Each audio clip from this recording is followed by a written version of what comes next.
Para mitra nuju ngabandungan dongeng nuju duna kasarung kasayang mau.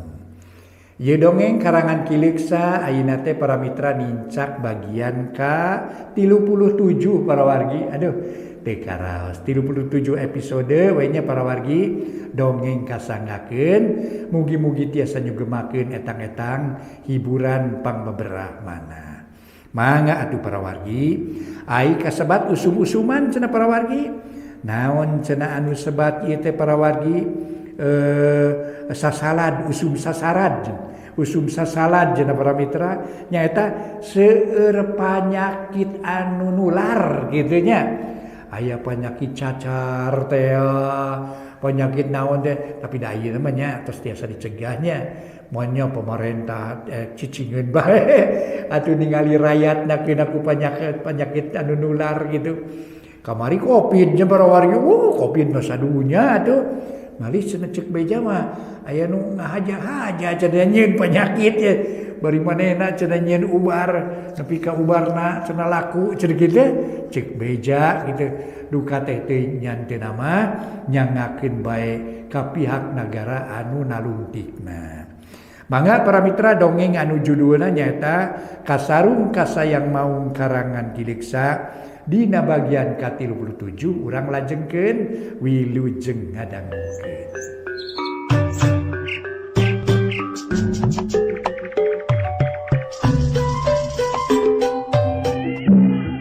Para mitra nu mulya urang leraskeun deui hanca dongeng enteng judulna nyaeta Kasarung Kasayang Maung karya Kiliksa. Mangga urang lajengkeun.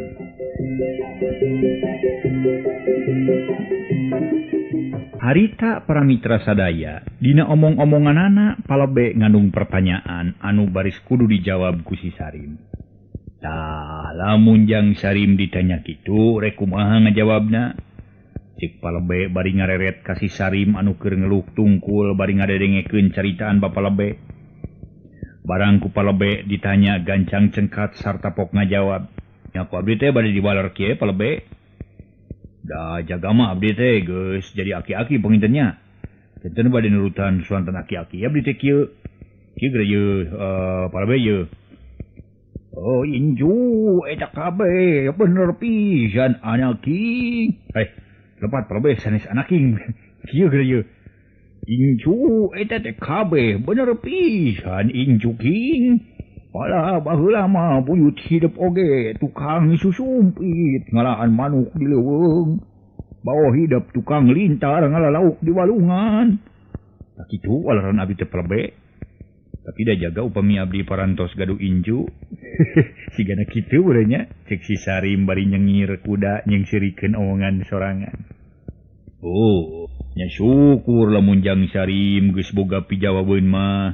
Tapi kumaha lamun ditanya kieu, nah geuning ayeuna mah kantun gunung-gunung gundul nu parentul pinuh ku batu nu ngan kari kajabi pasir-pasir bulistir janten sagara keusik ari leuweung sareng pangeusina kamarana teh aki. Tah lamun incu-incu jang Sarim jaga naranya kitu rek ngajawab kumaha cing. Palebe bari neuteup ka si Sarim. Barang ditanya kitu lang si Sarim ngahuleng jiga nu katerapan jurid tetelo. Dijawabeun teu kapikir tungtung ngapok nyarita kieu. Wah, taluk palebe ah.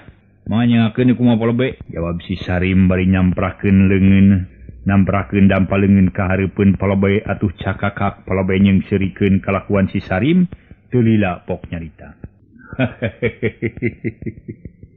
Tuh geuning kalaka bingung. Geus bingung kakarek sakitu ge jang Sarim teh. Maha atuh ieu teh. Itu sababna pangna disebut titipan incu urang teh. Lantaran tangtu jaga mah segala persoalan bakal ditaranyakeun ku anak incu urang. Malai lain soal kitu bae contona. Naon sababna rupana daun teh bet hejo? Naon sababna seuneu teh panas? Naon sababna manusia sok gering? Naon sababna gula teh amis? Tanu kararitu bakal ditanyakeun jeung bakal ditarungti ku anak incu urang jaga teh. Geus nyaritakeun kitu mah. Ayeuna mah kumaha saterusna garapeun urang? Cik kumaha Mang Haris? Cik palebe bari neuteup ka Mang Haris nu keur nunutan. Tapi ceulina seukeut malah pok ngajawab. Ya. Ayeuna mah kieu we atuh palebe. Margi parantos wengi teuing atuh babadan tenan perkawis basuri parantos rengse. Ini urang cekapkeun heula sugi kampil. Ke upami aya di kajian tenan urang ngariung deui kitu palebe. Oh kitu sae atuh mah atuh hari lujeng angkat we. Jauh palebe mungkas babadamian geus kitu mah para mitra sadaya sararea baralik ka imahna sewang-sewangan. Kocapkeun heuleut 5 poe ti harita. Kaayaan di lemur Cikarancang geus derdei bae aya kaributan. Ari nu jadi marga lantaran teu aya sanes para mitra sadaya. Basa hiji peuting kabeneran malam Jumaah ti kajauhan mimiti kadenge sora anjing nu babaung meuni raong patemalan. Sora angin meuni ngaguruh ngagelebug nebak kana tatangkalan nu aya di jero lemur. Sora manuk korea klok-klok bungaok manuk gagak jeung bueuk reang di sarada mata keung mata ketir. Sasatuan ingon-ingon urang Cikarancang tinggudubug di kanangna. Ayam jeung soang tinggarapak siga nu ngagebak kagebah. Kabeh bari di sarada nambahan kalawang jeung kasieun urang lemur Cikarancang. Bareng jeung sora-sora nu dipikasieun, legedet di jalan aya nu ngaleut ngeungkeuy ngabanalet ngemat-ngemat nyatang pinang. Sorana ribut meuning gandeng ku sora-sora nu seuri. Nu sok tinggorowok para mitra, ting koceak, pacampur jeung rupa-rupa sora sasatoan. Ari nu ngaleut teh teu pirangan saukur ingon-ingon basuri nu kacidelewana. Anjing sapi, muning, me, roma, kuda, kucing, ayam, entog, soang, meri jeung japati. Eta sasatuan ngaleut ngeungkeuy ngabanalet ciga nu pawe ngurilingan lemur Cikarancang. Sanggeus jalan-jalan nu galedek kaliwatan, terus asup ka gang-gang nu laleutik, malah tungtungna unggal imah di kurilingan. Kabeh imut aya nu kaliwat. Sanajan peuting kaayaan di lemur Cikarancang meuni caang ngebrak, lantaran harita bulan meuni buleud tur caang ngebrak lir ti beurang bae. Mata kuaas mata kelar, lamun teu aya siluman anu keur pawe mah meureun matak pikaresepeun ulin di luar teh. Ari si Sarim harita teh teu bisaeun sare lantaran sora nu ribut di luar kadenge bae. Padahal sirahna geus dibulen ku sarung buninaker. Maksudna sangkan teu kadenge sora nu dipikasieun, tapi taya hartina sabab kala asa beuki tarik kadengena. Tungtungna korejat si Sarim hudang terus kaluar ti kamarna. Sanggeus aya di tengah imah pok ngomong sorangan bari diselang ku heuai.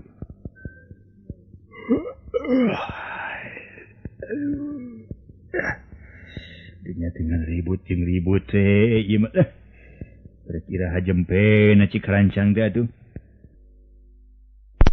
Adi pasti we pagawean si Basuri yang kieu mah ieu. Halah, rupa-rupa wae. Aduh, si Suri mah jeung eta sorana naon nya, cikrek ngawani-wani maneh aing diintip sia. Cek si Sarim ngomong sorangan jiga nu ngalinur sedang pamajikanana teu wanieun hudang sanajan teu sari oge. Jongjon we ngarengkol bari ngeukepan budakna nu leutik. Sedang nu geus galede pagulung-gulung bari ngabulen sirah ku sarung nurutan bapana. Si Sarim harita rek mukakeun panto maksudna hayang nyaho kana kaayaan di luar. Tapi samemeh ngalaan tulak si Sarim inget kana papatah nu jadi aksina. Pok si Sarim ngomong sorangan. Kada inget aing ieu ceuk aki baheula. Lamun hayang bisa nempo kana jirimna bangsa lelemut atau bangsa siluman, aing kudu titaranyang ulah make baju. Ah lah anu kitu baju teh. Senakeun lah wayahna tirisa geudeung mah lah. Cek si Sarim bari porosot-porosot ngalaanan papakean. Malah kabeh jeung kolor-kolorna sanggeus ditaranyang sabeuleu geunyeur. Kolotrak si Sarim mukakeun panto. Jurut turun kaburuan bari luak lieu. Sanajan bulu punukna teu katahan, ting puriding jeung ting puringkak. Si Sarim maksakeun bae ngajanteng di buruan bari sakalian mulan. Geus aya di luar si Sarim can manggih naon-naon anu nyurigakeun. Sedang sora-sora nu teu paruguh anger wae masih keneh aya kadenge ribut. Tungtungna pok si Sarim ngomong sorangan. Ini eueuh nu aneh teh tetempoan teh. Isung si Sulimi anger ngagoler di bibir imah. Sareng kabutut Mang Ison anger nangkub deket ka nangkayam. tapi eta di belah kaler sora naon rek disusul sia ku aing kira aku ngaleg-lega aing sugan cek si Sarim ngagidig ka belah kaler nyusul sora nu ribut leumpang ngagedig tandang naker bangun taya karingrang iteukna ulad alid kacangan ku cahaya bulan ubuhan teuing kalayan dina kaayan pikasieun si Sarim jongjon leumpang malah teu lila geus tepi katungtung lemur belah kaler tapi hanya kala sora nu disusulna teu kasampak kadengena jadi pindah ka belah kulon idig si Sarim ka kulon lantaran sora nu pawe kadengena aya di kulon sanggeus nepi katungtung lemur belah kulon tetela sora nu jadi pawe teh pindah ka belah wetan si Sarim kacida keheuleunnana anu tadi sieun teh kalah kajadi amak pok nyarita bari garo-garo teu ateu jiga nu jengkeanaker ih setan teh sia ngagawekeun ka aing teh kumaha carana nya boro sia ku aing tapi ade ngadoankeun si Otong ngaraya batur moro namun teu daekeun dipaksa sia ku aing cek si Sarim jadi leumpang ngajugjug ka imah si Otong sobatna teu lila geus tepi sarta teu talangke gancang ngetrokan panto bari ngageroan si Otong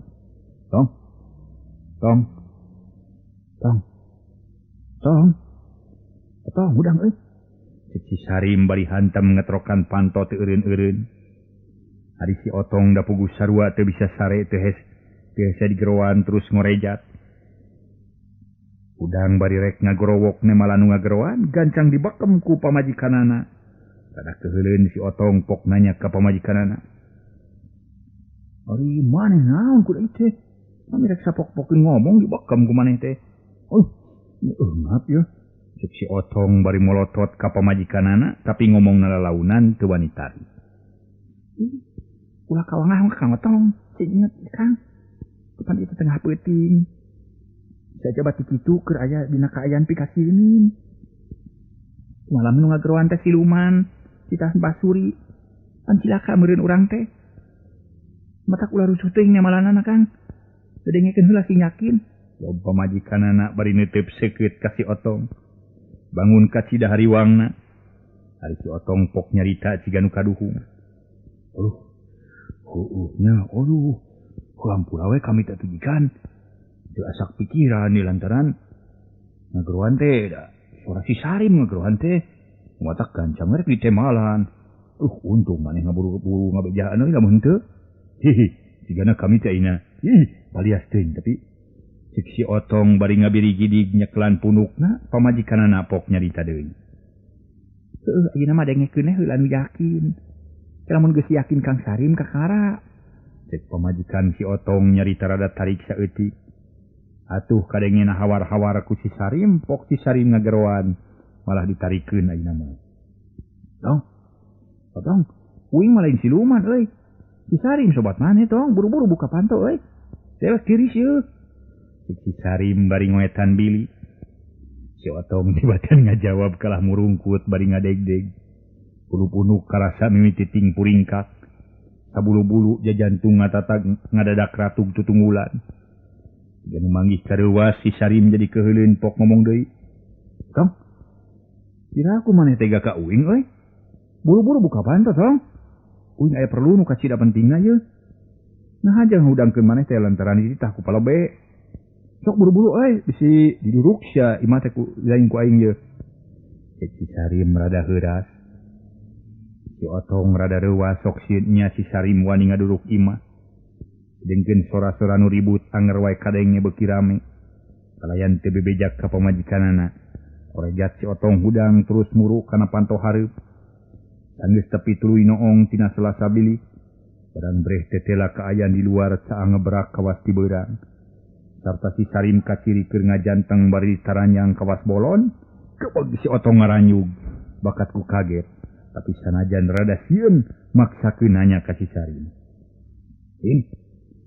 Sarim kumaha ari maneh euy cek si Otong nanya ka si Sarim can wani mukakeun panto dewek mah teu kunaon tong tapi aya perlu ye kasih lain anu kudu direngsekeun ayeuna lantaran kitu buru-buru keluar euy ulah kalau bata tanya lantaran waktuna ye sieun euy si lain mah asup ka jero lah ream sieun ku pamajikan maneh mending maneh nu keluar buru-buru bisi dewek digarotong manten ku reungit cek si Sarim bari plak deui nepakan reungit si Otong teu nyarita deui sarta teu talangke kolotrak ngalaan tulak panto berai panto muka terus Otong keluar barang geus aya di luar pok nanya ka si Sarim bari neuteub naon sabenerna maneh teh Rim pas kahuruan teh kumaha ieu teh tetang ka dieu di tataran yang jiga teu boga baju eling teh salah kabeh ge lain kitu tong nah aja dewek teh tataran yang maksudna yang ngintip siluman nu keur pesta di lemur urang malah maneh ge kudu di tataran yang tong sok buru-buru bisi kalabur manten silumana sok sia euy cek aki uing kitu lamun aya rame-rame kieu urang kudu tataran yang euy hah baru krek ngintip siluman namun naon kitu Rim asa sararieun dewek mah uji gue si lain sorangan ka ditu ah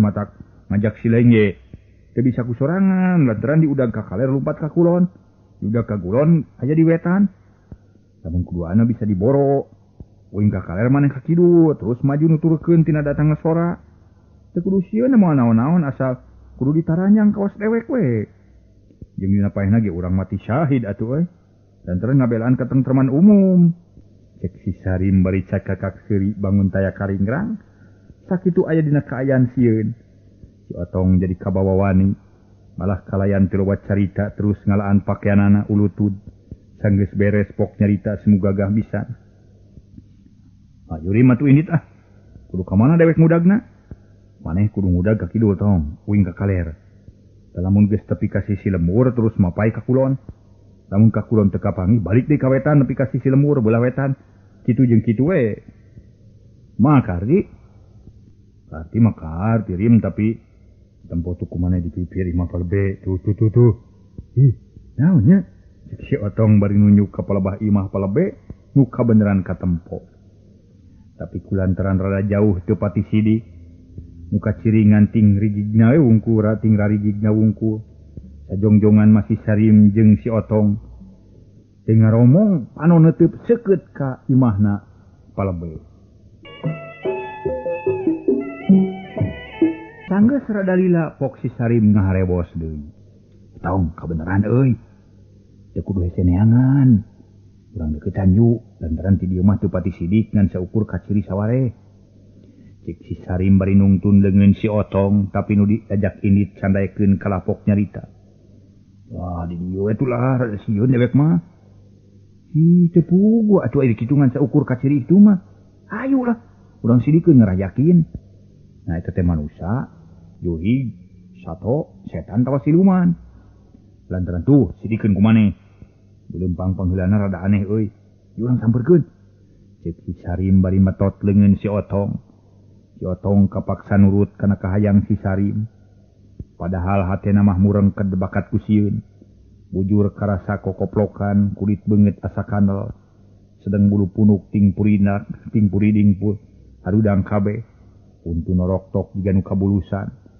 dari awak ngadeg-deg tapi ku si Sarim anggar digusur ngadeuketan imah palebe beuki deukeut sanggeus kira-kira 20 meter deui reg si Sarim jeung si Otong areureun terus ngadarepong handapeun rungkun anu rada bunyi teu kacaangan ku cahaya bulan barang breh katempo ku si Sarim jeung si Otong aya nu ngaleut ngurilingan imah palebe duanana laleungit ka sieun nu timbul heran jeung kaget lantaran nempo aleutan sasatoa nu kacida lobana leuwih matak heran aleutan dipingpin ku hiji makhluk nu pikasieun awakna teh sabarangan saukur kira-kira 1/2 meter jangkungna hulu gede ampir sarua jeung hulu muning nu panggedena malah sarua tanukan menderang gak-gak kawas tanuk uncal mata borotot sihung narolol sagede-gede inung leungeun ari rupana hideung meniles tereng kawas awak Semar lamun dina wayang teh mah sanggeus rada lila si Sarim jeung si Otong inget kana dirina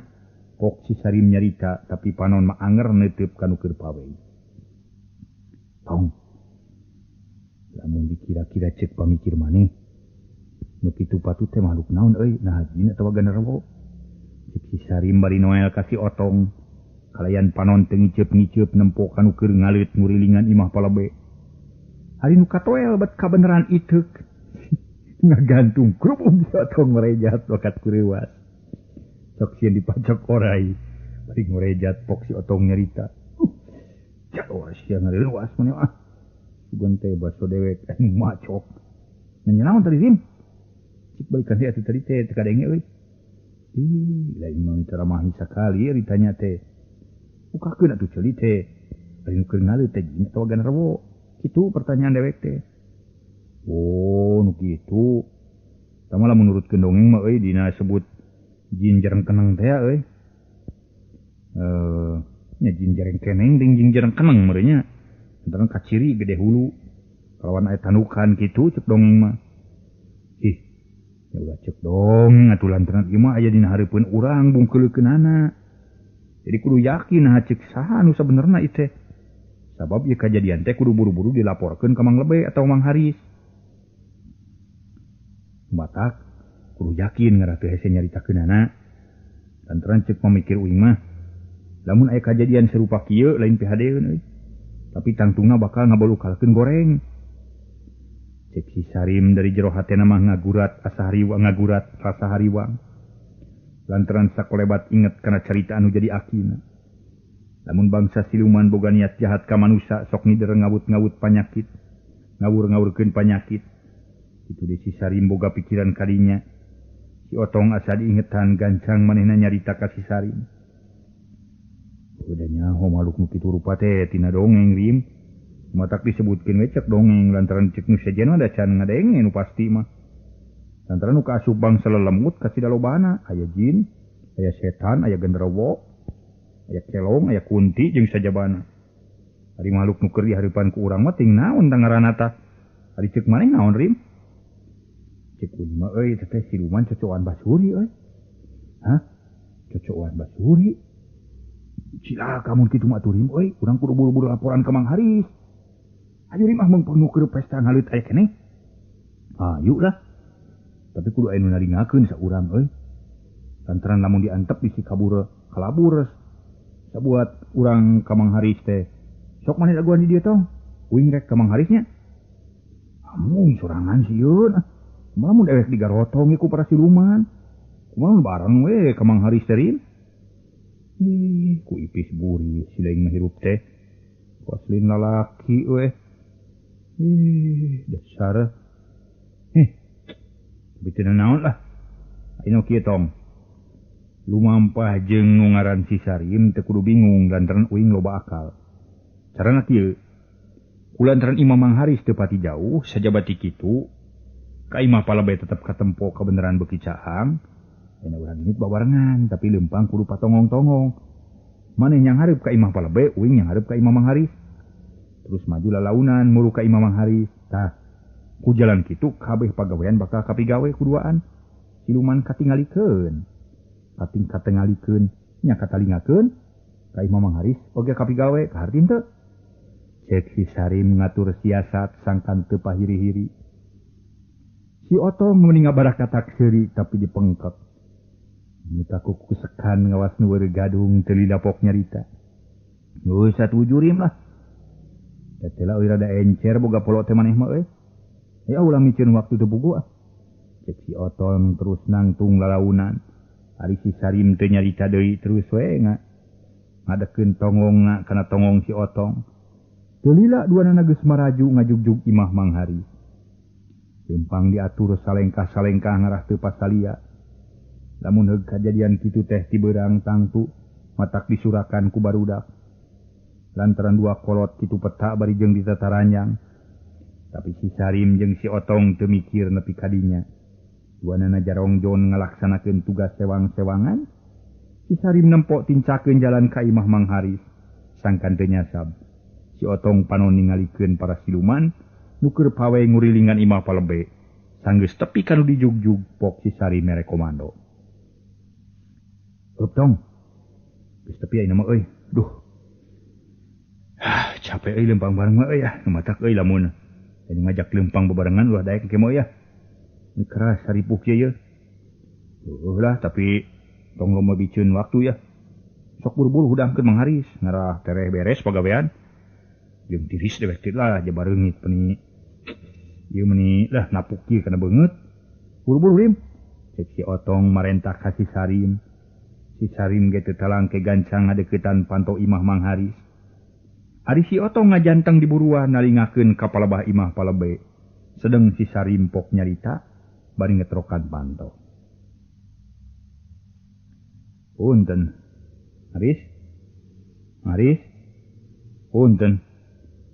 Udang Mang Haris? Haris udang ya bangsat buru-buru Mang. Ya kuring Sarim ye. Si Sarim ngabohong maksudna ngaramang Haris gancang nemalan atawa keluar. Kabeneran Mang Haris ge teu bisa sare tibra. Barang ngadenge si Sarim gegeroan gancang keluar. Teu lila kolotrak ngalaan tulak sarta teu lila berai panto muka, lol Mang Haris ngelol tina panto pok nanya. Naon jeung Sarim? Jeung aduh. Kunaon itu ditaranyang kitu? Tas kagaroman jeung Sarim teh? Ceuk Mang Haris sabari olohok. Lantaran kaget nempok kaayaan si Sarim di tataranyang. Ari si Sarim gancang ngajawab bari nyekelan leungeun Mang Haris. Ih. Ulah kageruh Mang. Bisi bibina nyampeurkeun cilaka kuring ke. Sok turun heula buka pantona. Batulakna ti luar sing pageuh. Pantotulakan sangkan bibir moal turun. Moal nuturkeun. Cek si Sarim bari ngabedo Mang Haris kaburuan. Mang Haris kapaksa nurut bari gencan ngarti sanggeus diburuan pok Mang Haris nanya. Cik terangkeun buru-buru jang aya naon kitu nu sabenerna. Mangga Mang. Nanging sadacana cobi tingali heula tuh ka palebah bumi palebe. Naon nu katingali ku Mang? Cek si Sarim bari nunjuk ka palebah imah palebe. Harita para siluman masih keneh ngaleut ngurilingan imah palebe. Siga nu katalimbang teu nyahoeun jalan pangbalikan. Mang Haris eulegegan nempo anu kajat nu dituduhkeun ku si Sarim. Tapi taya nu katempo kajaba barang-barang nu aya ti beurang keneh. Kulantaran teu katempo naon-naon, harita ge Mang Haris teh can ceuleugeuh we can wani ngomong, malah ngahuleng saeneng-eneng. Kulantaran Mang Haris ngahuleng wae, si Sarim harita ngayakinkeun ka Mang Haris. Mang Haris, itu tuh nu keur bararis naon? Mang Haris kalah kamolotot ka si Sarim. Yang Sarim mah kawas lain ka kolot we ka Mang teh. Nah, da teu aya nu aneh atuh, aya ge tuh rangga peranti ngurungan hayam. Upami palai katingali kedah nurutan abdi, sok buka rak sukanana, engke bakal katingali ku Mang Haris aya makhluk-makhluk nuju aneh nuju pawe ngurilingan bumi palebe. Eta aleutan dituturkeun ku sasatuan ingon-ingon basuri sigana mah. Sok buka Mang. Cek si Sarim bari leungeun ngaragamang rek mantuan ngalan baju Mang Haris. Tapi Mang Haris ngajawab bari munurus eutik. Cicing teu kudu pipiluan. Kene ku Mang sorangan ngalan pakaian mah. Sing hengnya bener tah henteu carita jeung Sarim teh. Cek Mang Haris bari porosot ngalaan pakaianana. Bro ditunanya tungtung golodog. Geus kitu terus nempok di kapalebah imah palebe. Barang breh katempo jelas pisan ku Mang Haris. Sakumahan wicaritakeun ku si Sarim. Rai, pudu-punuk Mang Haris harudang kabeh karasana ting puriding panas tiris. Sajong-jongan mah colohok bengong bae jigakeun aku tenung. Delila terus gigisik. Bisi salah tetempoan jeletot nyibit sorangan. Anger karasa nyeri. Tapi geus kitu katempo mah anger kawas tadi. Pok Mang Haris nyarita ka si Sarim. Waduh. Ngajuri naon teh jang. Mudah-mudahan sampulkeun moana naon jang Sarim.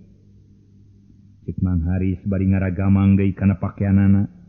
Gancang ku si Sarim di halangan bari pok ngajawab pertanyaan Mang Haris. Moana naon angin diraksukan ulah waka dianggo. Pamimang palai uningan ulangkung jelas. Mangga udang sampurkeun ku sadayana. Itong urang sampurkeun itong. Cek si Sarim bari ngareret ka si Otong. Ayolah. Tapi mau marawa bedog gitu Rim. Naon bedog kos rek ngalas suluh we maneh mah tong. Kieu lah piraku re. Pira gerek lalajo urang mah. Ari cek pamikir derek mending urang poro sakalian. Sugane beunang pamimpina lantaran lamun diantep bisi matak ngabahayakeun ka urang, nu matak samemeh manehna ngabahayakeun, mending urang teu heulaan ku urang. Cek si Otong rutret ka Mang Haris jeung ka si Sarim. Leng si Sarim mikir heula. Barang kadenge usul si Otong sanggeus rada lila pok harita teh. Nyarita ka Mang Haris. Mau pemenak Mang Haris ye satuju henteu kana usul si Otong. Pemi satuju hayu urang borok tah si juri ke sebelah teh. Ulah kapalang capek lah. Dari ujang duaan baruga niat kitu mah, tangtu mangge bakal ngilu tandang makalangan ngalawan siluman. Lantaran bisi ngaganggu kapal be jeung ka urang. Ayulah mangge satuju. Jawab Mang Haris semu gagah naker kasieun jadi leungit kalinih ku wawanen. Si Sarim jeung si Otong kacida bunga heunana. Aya batur pikeun pakukumaha, pok si Sarim nyarita. Nuhun Mang pami kitu mah lah. Aing kedah ngabantun pakarang yeuh pami bade tarung mah. Kumaha medok rada seueureunt teu Mang. Dioreang ngabantun karorompok. Coba bedog majang lah. Daguan sagedeung ku Mang rek dicokot heula. Cek Mang Haris gap kana sarung terus diharudungkeun. Telila kalacat ungah ka imahna kalayan telila antarana. Mang Haris geus kaluar deui bari moal bedog 2 siki. Sarta hiji deui jeung congkrang. Tapi congkrang oge seukeutna teh teu eleh ku bedog. Geus kitu terus dibagikeun hiji sewang. Atuh geus kitu mah teu loba deui carita tiluanana gancang arinit ngadeuketan imah Palebe. Tengah peuting jemplang-jempling tilu jalma tinggaridi. Ngajugjug imah Palebe bari ditetaranjang. Sajeroning hatena Mang Haris sebet inget ka jaman keur budak waktu keur ulin bari uulutudan teu make baju. Nyeh seuri sorangan kawas nu gelo anyar. Tapi teu matak geruh. Daleumpangna pandeuri teu lila nu tiluan geus tarpi ka urut tadi. Basa si Sarim jeung si Otong ngarintip. Rag si Sarim nu leumpang ti heula teh eureun. Rag sarerea eureun terus si Sarim nyarita ka Mang Haris bari ngahareu. Macanana Mang ye, narek di pegatan jajalaneun atau rek dibongohan, cik atur heula siasat ngarahasil. Cik si Sarim bari neuteup ka Mang Haris, gancang ku Mang Haris dijawab. Artina ngabongohan bangsa siluman wajang. Di hareupan jeung dibongohan ge sarua we nu matak urang taraga we sakalian ulah dibere tempo. Tapi nyerangna kudu ngahuntuk kala supaya teu bisaeun kabur. Jadi carana lamun nyerang Emang di tengah, jang Sarim dikenca tapi kudu rada behareup. Jadi jang Otong dikatuhu sarua rada behareup. Pokona mah turutan we cacapit kala atawa langir. Tapi kudu pangheulana nyerang cacapit kenca jeung cacapit katuhu. Lamun lumpat ka hareup kakara ku Emang disantok sakalian diteuri. Bener. Da kitu carana mah cek Mang Haris bari pepatahut het ngabubat babikeun congkrangna. Satuju lah. Urang ngatur posisi mumpung si jurigna keur aya di tukangeun imah Palebe. Lamun datang deui ulah ditanya heula nya, langsung ge baladi ku bedog nepi ka ngaledag sugan kana golodog. Terus cangkalak bari sakalian cekek lak-lakanana nepi ka ngaburiak matana. Lamun geus ngaburiak matana sarta letahna ngalel nepi ka nolol kawas budak ku loli. Da geus kitu cabut letahna, terus geus cabut kakara dikereut. Siaplah tong. Ini hari puna keur para mitra sadaya si Sarim ngarencanakeun teh. Bener ah. Teu kudu tanya heula lamun nyangangang babadoe lah ku congkrang Mang. Molotot sogok ku bedog bari dicabok. Nepi ka beungeutna bengkok. Lamun ngagerem tewak ku maneh rim terus kerem. Kurang gap Palebe. Siap Mang Haris. Cik si Otong bari ngareret ka Mang Haris. Gancang ku Mang Haris dijawab. Oh geus siap Mang Gejang. Urang mimitian ngatur tempur. Tempat nyerang yang Sarim kudu nangtung tungtung golodog supaya bisa nyerang ti belah kenca kalayan tumanina. Ari jang Otong kudu nangtung hadapeun tangkal eta tah. Tangkal naon teh nya? Tangkal 5. Ari Mang rek nangtung di tengah jajalaneun alitan pawe ti ditu tuh. Cek Mang Haris nunjuk ka pojok imah Palebe. Geus kitu mah tiluanana geus siap sayagi. Aya nu nyarita deui sarerea ting katayep ngurut tempatna sewang-sewangan. Ari nu rek dipegatna harita teh keur aya di tukangeun imah Palebe. Bila kunyung jinjereng keneng teh menjadi pemimpin pawai datang di wetaneun imah Palebe barang lol katungtung golodog teu anta parah jeleng si Sarim loncat bari ngaubatkeun pedog rek narok sirah jin. Tapi da puguh itu mah bangsa ge siluman jigana teh matana aya ka hulu-hulu para mitra. Buktina panarajang si Sarim sakilat dipikeun kilat plos. Pedog si Sarim ngadek angin. Si Sarim ge kungsi diajar main poti akina. Pedog nu tadi narajang hulu jin teh sakilat disabetkeun ngala cangkeng. Yuk sep jerelat. Jing luncat ke belah kenca. Sarim rada soak lantaran si Otong nu dibelah katuh teu bisa ngilu nyerang. Tapi teu loba pikir. Bedog dibubat pabitkeun nyabatan jin. Cileng, pos, panarajang si Sarim taya nu keuna. Tapi si Sarim teu ponok pangharapan. Yak bedog disabatkeun ngancam beuheung jin. Lebat, jin jereng keneng ucat ka hareupeun si Otong. Pos sangan si Sarim gagal deui. Si Otong geus mimiti narajang ku bedog. Jin katida geudis jesitna. Lep rentel, pos serangan si Otong ngeplos ngadekan angin. Hingga gorolong ka pelaba Mang Haris nu katida gancangna. Mang Haris teu bisa ngagunakeun congkrang lantaran geus nepi kana sukuna. Lain teu loba pikir, yak suku katuh diangkat. Terus dipake najong mebeutkeun najong musuhna. Kalayang kurentel kedup. Kalayang Mang Haris dibebeut kana tanu. Lantaran keur nangtung ku suku sabelah kalah kadupa ku jin jereng keneng. Atuh puguh suku katuh nu rek najong teh kalah ka ngajelepung najong angin. Ari jin jarang keneng korejat hudang. Gancang pisan terus nyangereng. Rek ngarontok ka Mang Haris. Si Sarim jeung si Otong meni ngarong heap numpa Mang Haris rek dikrekep jin. Lantaran dina gerakan nu katida gancangna. Cileng. Si Sarim harita luncat bari ngaheumbatkeun pedog. Lep jin ngelok pos. Serangan si Sarim ngeplos. Kireleng.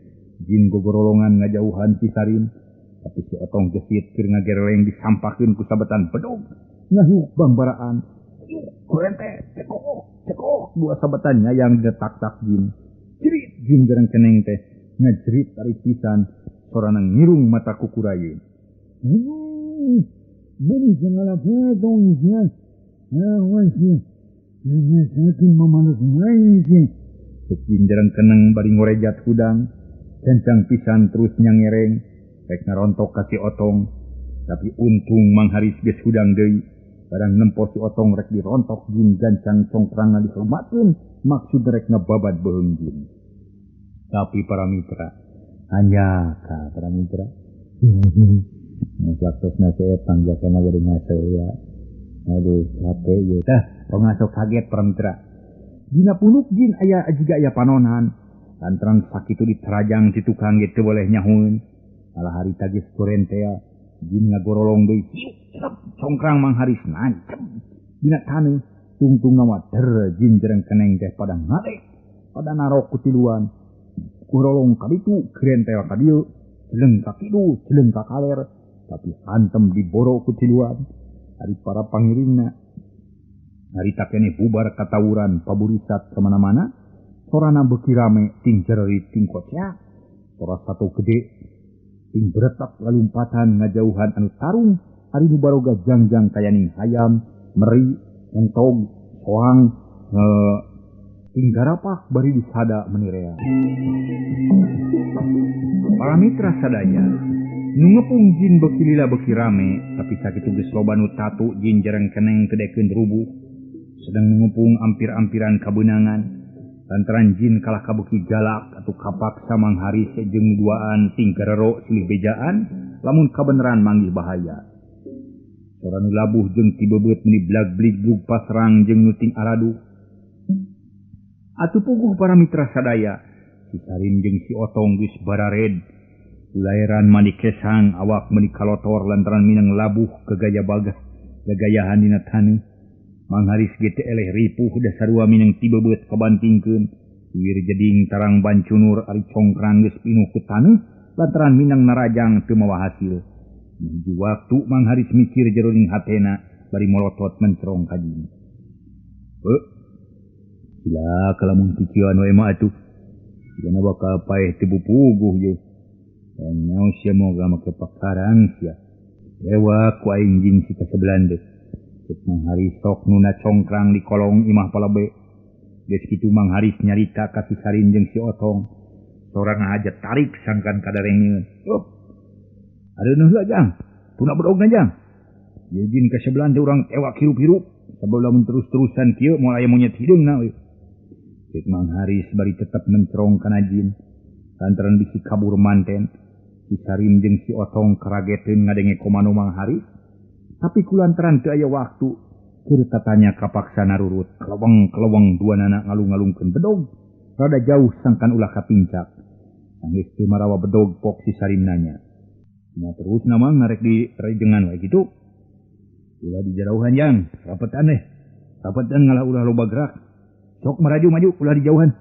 Cik Mang Haris terus manehna maju salengkah-salengkah. Terus si Sarim jeung si Otong maraju lalaunan bareng jeung Mang Haris. Pupuguh kepungan teh beuki leutik. Dinu keur dikepung kaciri siganu bingung. Lantaran kaciri para mitra sadaya. Culang cileung sudah jideg culang cileung digarek lumpat. Sakapeung malik ka si Sarim terus muter yang haripan ka si Otong. Jadi lagi muter deui bari nyangereng ka Mang Haris. Dempok itu Mang Haris atoheun pisan pok ngomong kan duaan. Geus maju jang, kade ulah beunang kabur yeuh. Sok tarakit-aki, ku Mang Haris tewak beheungna. Jang Sarim kudu newak sukuna, jeung Jang Otong newak leungeuna. Sok maju, kade sing hati-hati ki sing ngegel. Cek Mang Haris sebari terus ngangseg ngadeukeutan kana jin nu keur ngaharengan jiga maung. Ari si Sarim jeung si Otong gancang maju bari ngintip bongohna jin. Beki deukeut, barang jin keur nyangereng ka si Sarim, gabrung ku Mang Haris dirontok ti tukang, kabeneran beunang pisan. Kep beheungna dicekek satakar tanaga, jin gugurubugan hayang leupas. Gabrung suku dirontok ku si Sarim, malah si Otong ge teu cicingin. Gep dua leungeun jin ditewak ku si Otong. Uguh jin jerengkeneng teh, meni adu belajar hayang lesot, tapi hantem direjengan ku tiluan, bari sungutna didedetkeun kana taneuh ku Mang Haris. Ari maksudna sangkan teu bisaeun ngegel. Memang eta kita ge teu bisaeun ari ngegel mah lantaran didedetkeun bari ditumpakan ku Mang Haris. Tapi sukuna kekedet meni rongkah. Jeblag si Sarim nang karak pengkang. Keledug sirana ninggang batu, gero si Sarim ngagero tarik naker. Aduh isirahnya sabelah. Penjahat hol si setan. Si Sarim bari korejat hudang deui. Sanajan bari jeung nyeri oge gabrug ngarontok suku jin, malah terus dikompet satakar tanaga nepi ka tiba bergeig.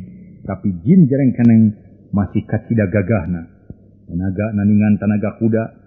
Lantaran harita ge nu tiluan teh injuralit kabantingkeun. Sorana blag-blig blug jiga nangka asak murag.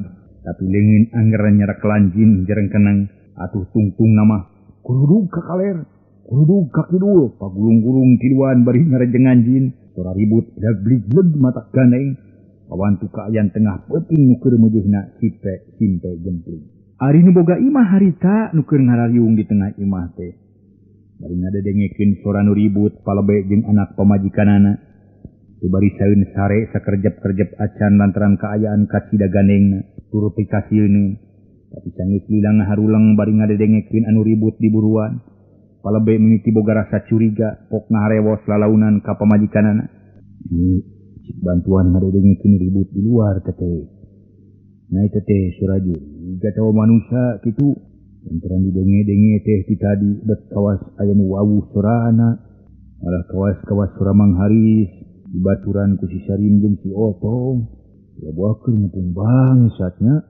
Cek palebe bari meulitkeun sarung kana cangkeng jiga nu singkil. Pok pamajikan palebe katelah bi emi ngajawab.